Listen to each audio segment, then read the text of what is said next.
Hello,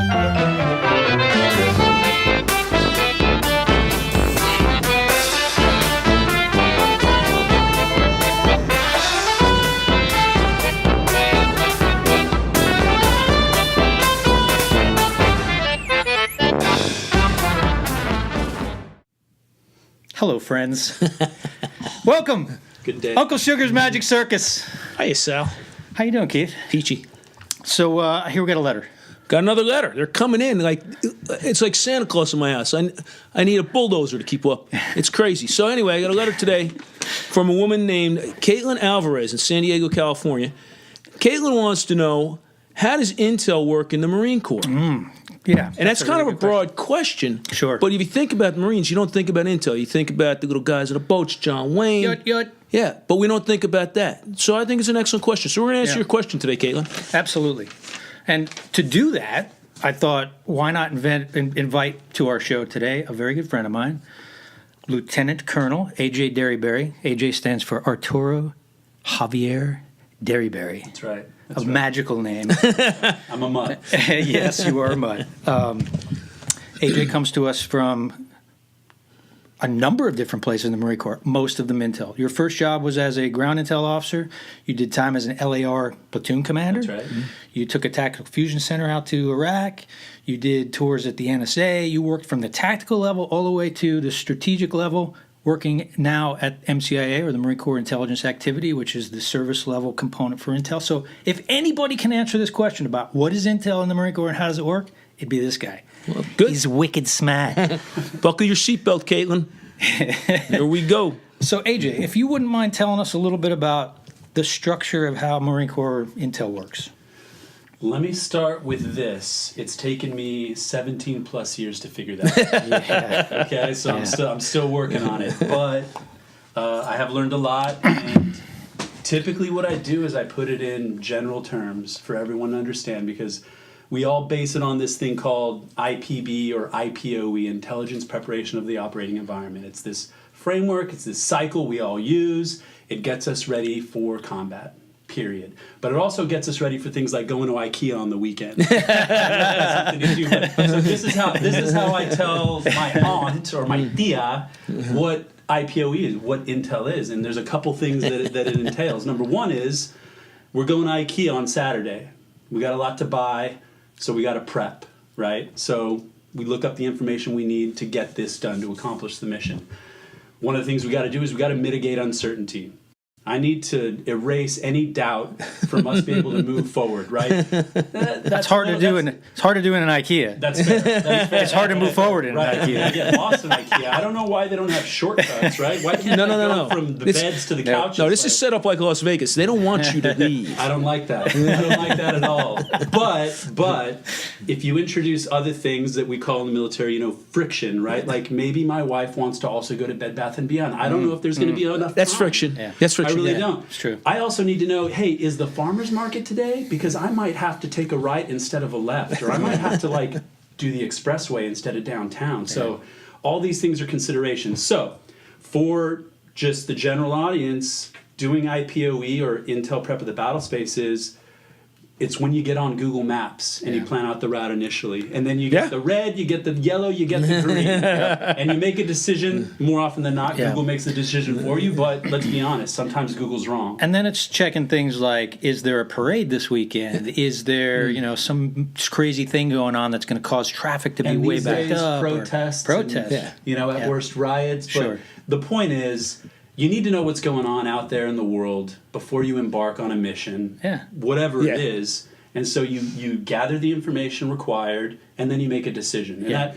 brings me to the second point, what Intel's all about. It's supporting the decision-making process, right? On the simplest level, if you're in combat and there's a mountain in front of you and the enemy is on the other side and there's a route to the right and a route to the left, my job is to tell the commander, go right or go left. So the Earth pigs know what to do. Yeah. Intel drives ops. Yeah. Now, people will argue that point, but I'm a believer. Yeah. It does. I think an effective collection of information given to a commander to make decisions drives operations, because commanders drive operations, honestly. I mean, it's a nice catchphrase, but there's some utility in that catchphrase. There is. So if I can guide the two, telling them, here's what I'm thinking of doing. Yeah. I'm thinking of going to IKEA. You can prep that battlefield. So the Earth Pig understands what the hell we're doing. Yeah, that's a good point. What about, so the difference between the MOSs for like enlisted and officer, how does that work? Well, so I would say like many of the MOSs in the Marine Corps, the officer's expected to manage and lead, right? So they need to have a breadth of knowledge about all the capabilities that are at their disposal. They're not necessarily going to be pulling the trigger, for example, but they may be on the radio, and they need to understand what their Marines can do for them. I think the same holds true with intel. There are some very special skills that are represented by every discipline of intelligence. I'm not good at any one of them, but I'm good enough to know what my Marines can do for me. And so understanding those capabilities and leveraging them and coordinating that with ops, because intel should drive ops. Yeah. We make it happen. We get the answers for the commander so he can make a decision. And so there are many disciplines that we could talk about. Yeah. Leadership 101. I don't got to be the smartest guy in the room. Yeah, it's true. But I need a lot of smart guys around me. Yeah. That's right. Yeah.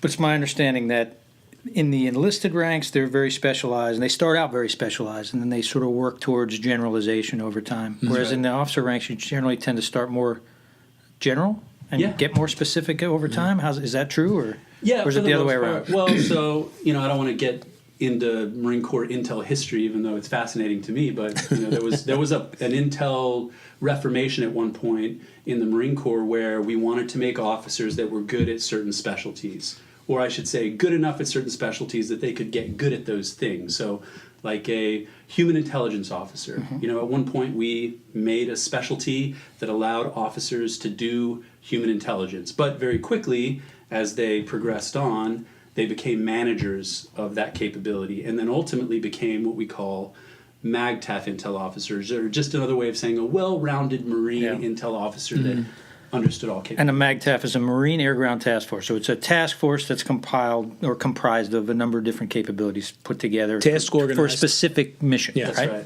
That's right. Okay. Built for the problem. Interesting. So one of the things that I know is that you were a ground intel officer. So your specialty then was to support the infantry primarily.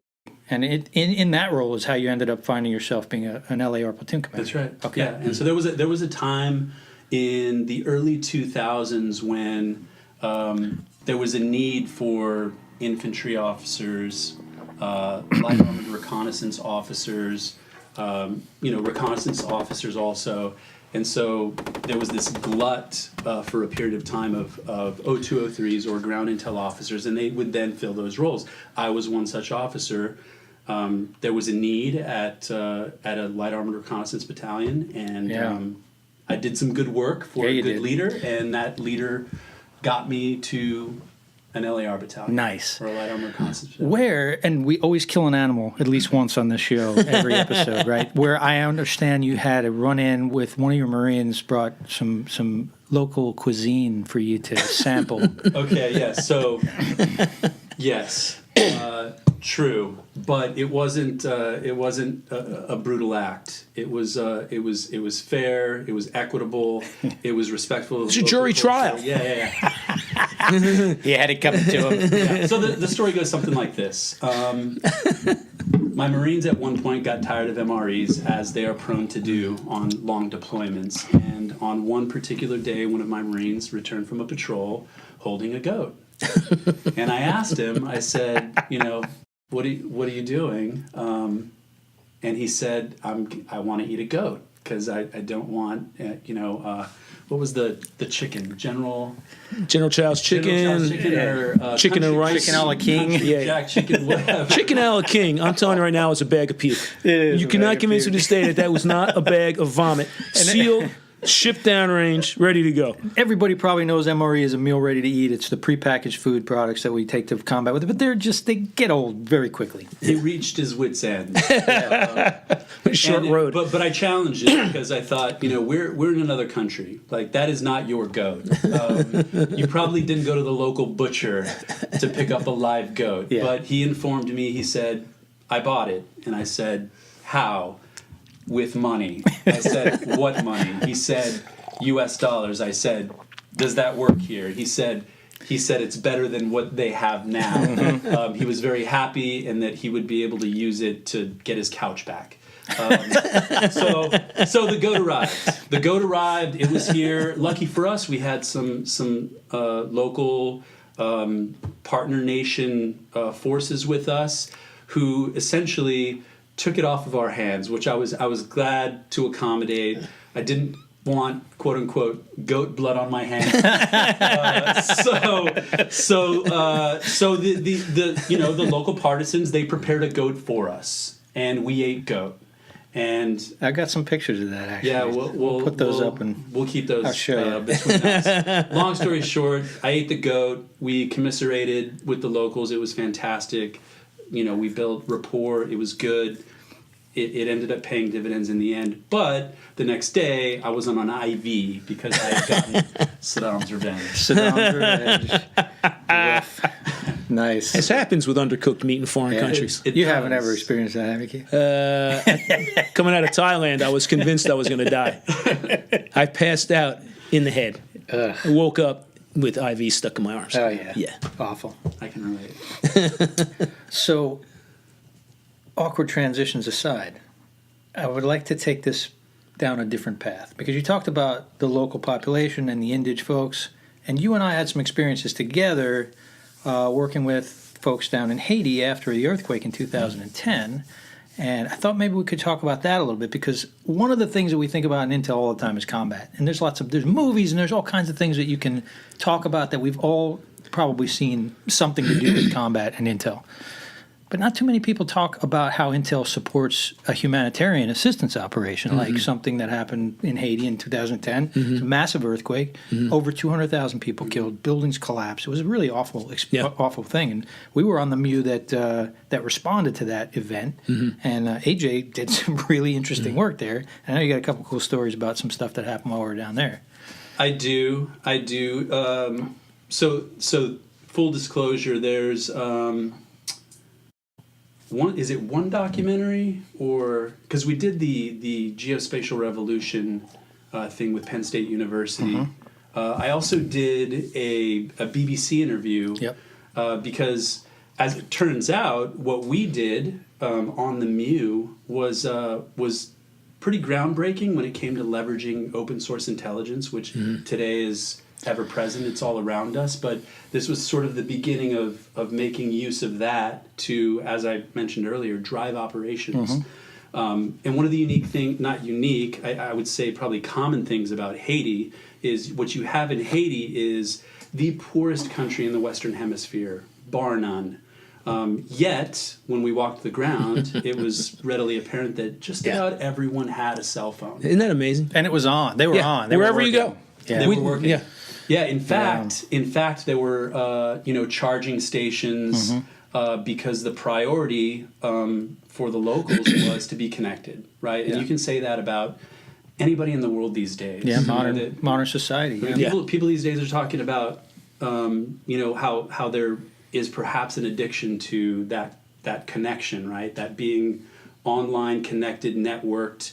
And when we talk about like the Web 2.0 stuff, the social network, it's almost like it's our whoopee, like it's a security blanket for us. I need to know that my people are out there in touch, and in most cases I would say okay, but not to mention the more nefarious aspects of society. Sure, which are part and parcel to that same web. Yeah, absolutely. So what this connectedness allowed us to do was to leverage the connectedness. So what was happening sort of behind the scenes was some good people at Tufts University had started this initiative to crowdsource support from Creole linguists, right, which is what they speak in Haiti, and get some support, post a text an SMS text number to their telecommunications in Haiti and say, hey, if you need help, text us. Dial us up. Let us know what you need. And the response was overwhelming. So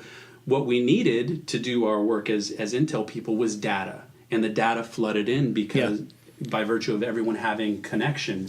So they responded, and it was on this organization called Ushahidi that was able to aggregate all that data and put it on an online web-based crisis map. And so we found out about it. Yeah, so you ended up with density of need. Yeah.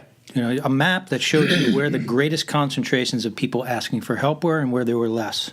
So that's a super helpful tool when you're trying to tell your commander how to apply aid, right? The distribution of aid to a needing population. Where do we go? What's our first spot? Intel, what do you got? Where are we going? Yeah. Yeah, it was really interesting. And without that, who the hell knows? Yeah. I don't know. Everybody's dead. I mean, nobody has a house. We're in Haiti. Yeah. Yeah. So outside of P.S. It smelled like a piece of rotten chicken wrapped in a dirty baby's diaper, wrapped inside of a inner tube, and then lit on fire. We always kill animals on the show. Yeah, it was the worst smelling place I've ever been. Henceforth, the Latin phrase "shithole." Well, a lot of that though was because there were a lot of dead bodies still from the earthquake. That's right. But anyway, that was just a side note. Yeah, so this was, I would say, really sort of, at least for Marine Corps intelligence, the beginning of open source intelligence being the main effort, kind of driving operations. And so we leveraged all that data, we used it, we visualized it for commanders, and commanders made decisions. And I'll give you one example that is pretty telling of how powerful this capability can be, and it's we had some people down at Marine Corps Intelligence Activity, our service level intel center, who were combing through, scraping open source intelligence, the blogs, PVOs, NGO, all the organizations that were out there helping, scraping all that information, aggregating it for us, and then putting it into a roll-up for us. Like a daily summary. Yeah. And it would then compel us to then focus our efforts on where to look, because we actually had ground truth. We were on the ground, so then we would drive our people to go take a look in person, compare, or look at some of the other intel disciplines and use that to corroborate: is this real or is this not? And one in particular I remember was a town called Dano. I don't know quite how to pronounce it, but the digest communicated to us that there's this isolated community that's supported by a private volunteer organization that is in dire need of help. They're cut off because they're in the hinterland. And so what we did with that is we took a closer look, and we went to their blog, and what we found actually geo coordinates on where they're located. We found a itemized list of things they needed and potential for real life-threatening injuries. So we got the cycle turning, and we got some people to go out the very next day. They took a look. They, in fact, brought a couple of women who were in dire need of medical assistance back, probably likely saved their lives, and then returned later with a list of things that they required to sustain themselves. So real success story, one of many, but that one stands out in my mind because I remember these two women coming off of the CH-53 and having to be carried into medical on the ship and being told by medical professionals we saved their lives. So to me, that is, comparatively from, day before earthquake to this particular day, we made a difference. Yeah. Good. Yeah. Another one comes to mind too, Keith. You'll probably remember this as well. There was a woman who ran an orphanage, and really there was no damage to any of her supplies or anything like that. And the kids were okay, everything was good, except a wall had fallen down and it had covered this sort of root cellar kind of situation where she had all of her water stored and all the food was stored down there, and it just covered it with basic, cinder blocks and whatnot. She couldn't move it by herself. Yeah. And the Marines came in that day and landed, and she went back and ran to the fence, and she was like, "Oh, help us, we're Americans, I'm running an orphanage." And basically the Marines were like, "See ya, we got other stuff to do." That wasn't the mission for the day. So to her, it was like, so devastating and disappointing, right? So she goes back and she blogs about it on her blog. Like, "Oh, we almost had help today, and the Marines, I saw them, they were right there, and nobody came to help me." Yeah. And again, the guys at MCIA found this and sort of sent it to AJ, and AJ was like, "Hey, we got to help this lady. This is an easy one, right? It's not like life-threatening, but it's like something we could do right now that have an impact."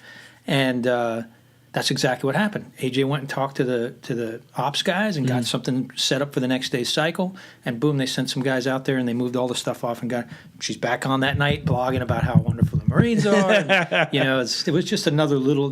I love these little success stories because it just makes you feel like it's a true representation of the full spectrum of what the Marines can do. Mm-hmm. It's not just killing people, although that is certainly a part of it. So I heard. But there's also a great deal of humanitarian assistance that can get done, and there's a lot of really good works that happen as well. Yeah.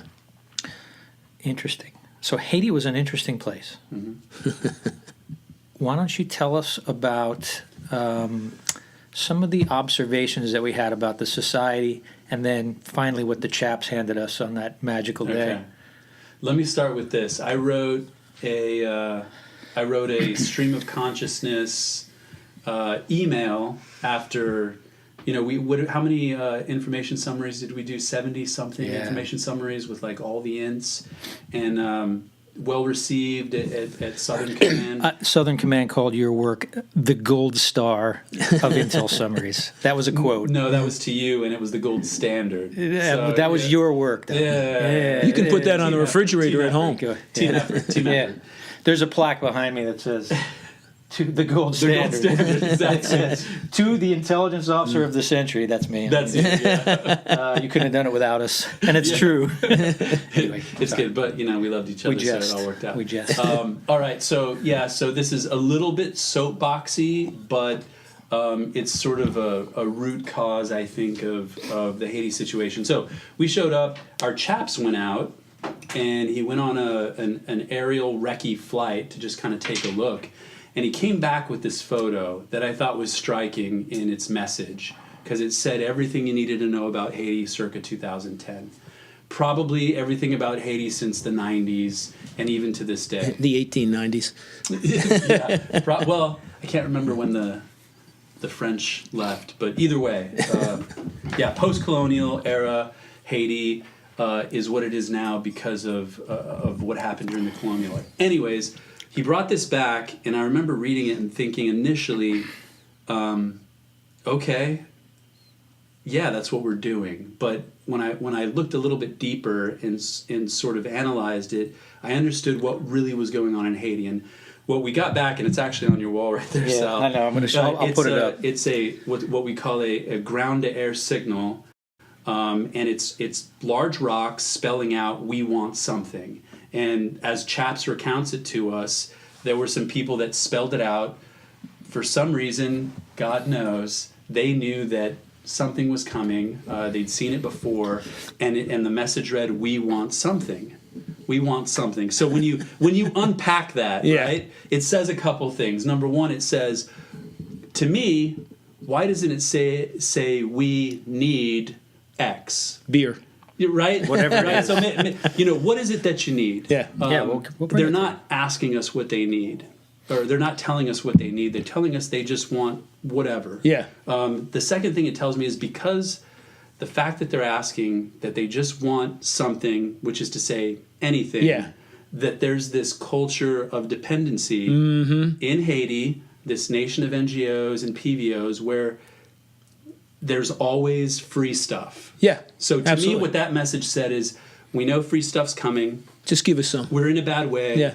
Yeah. Please Give us the free stuff. give us the free stuff. Yeah. And there were a couple of anecdotal things that occurred that communicated to me that we don't really know exactly.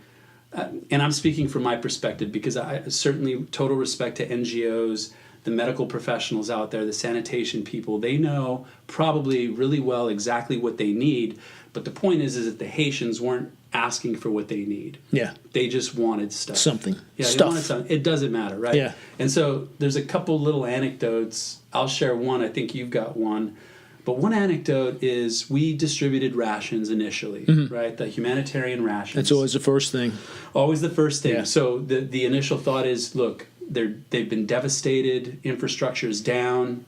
People need food. People need water. Period. Yeah. And they need shelter. These are basic things to sustain life.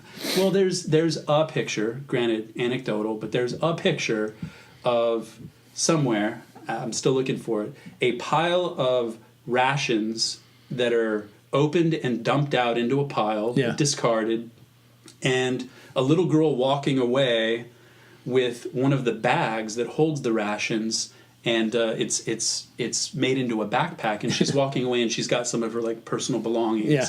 So it's really telling. She's walking away from a pile of food with the package for the food. That's what she needed as a backpack. So what she needed was a backpack. Yeah. Yeah. Really? Right? So, and I know, there's some out there that would say you're out of your mind, and okay, right, but pictures speak 1,000 words. Oh, absolutely. And people weren't grasping for the food. No. Yeah. And we go through this all the time in humanitarian missions. You see all sorts of oddities that the average American can't get their arms around. Like, no, I actually saw this, and people look, how drunk are you, Keith? I'm like, I swear to God. Yeah.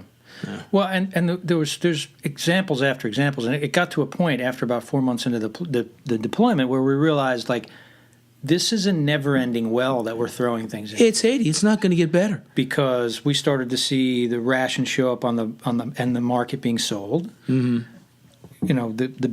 The big selling point to a MEU is they have desalination units. So our water guys go ashore, the water dogs, and start desalinating water and making fresh water. Yeah.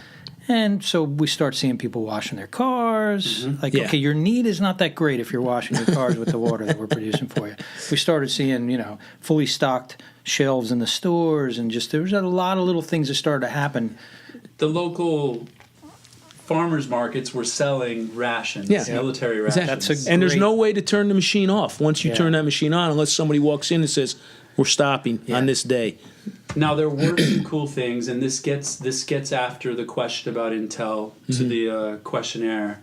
There were some things I think that were effective, right? So we ended up doing, or I should say, we were the impetus behind a cash for work program, right? So we were tasked as the MEU, because we had big helicopters that could go take a look at things, like go take a look and see where all these internally displaced persons camps are located, because most people were displaced. Who's most prone to flooding, because the monsoon season is coming, Right. And so we used, and this is where the interviews that we did for the Geospatial Revolution and such uncovered for us, like, the remarkable capability of geospatial technology. We went out and we used GeoInt technology to look at slope, right, of all the IDP camps, and that the data came back and it told us, okay, XYZ IDP camps are most prone to flooding. Yeah.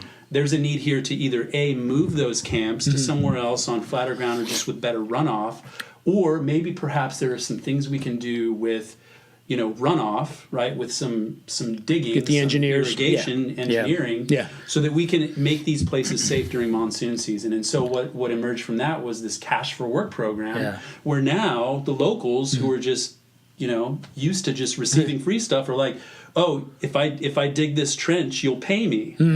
And it worked. Sure. It worked. Absolutely. And now what you have is people that are safer, but they're taking ownership for their own lives. Which is an odd concept in that Yeah. socioeconomic mix. Yep, it is. But again, to the question that started this whole conversation about intel, right? Like driving decision making, mitigating uncertainty, we had answers to where are people most in danger. Yeah, I think right? we ended up, out of the 35 or 40 camps, we ended up recommending that they move like 7 or 8 of them. Yeah. And then others had, Because when we AJ talks recommended about engineering. flooding in Haiti, he's talking It's about flash flooding that It's will kill like you. this. Yeah, I mean, it moves quickly Yeah. and it would kill you. it comes out of the And it mountains. used to be so Haiti used to be like 90+%, forested. Yeah. It was gorgeous, and still Used the to be. northern part. The northern Yeah. part, for the most part, is still, there's resort areas up there. But when you don't have a huge source of energy in Haiti, what do you got? Yeah, you got trees. You chop down so trees. over the many decades, trees get chopped off, and that's their fuel. Yeah, right?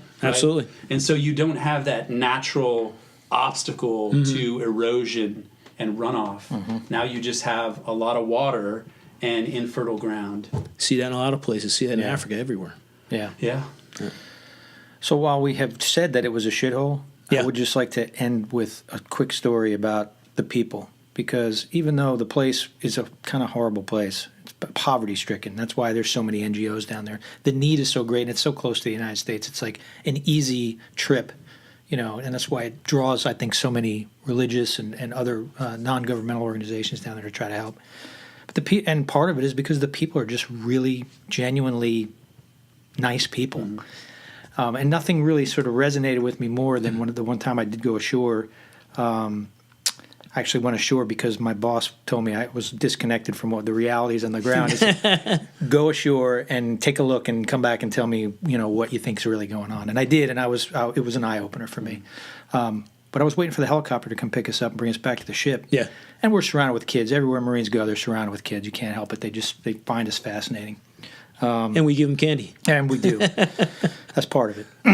But in this particular case, just a quick little thing that happened that was just kind of struck my heartstrings a little bit. We're waiting in this LZ, and when Marines sit around and wait, we have a tendency to sort of play stupid little childish games, right? So, I took my hat off and I put it down, and we start throwing rocks in there. Yeah. And the next thing you know, I got 40 kids around me.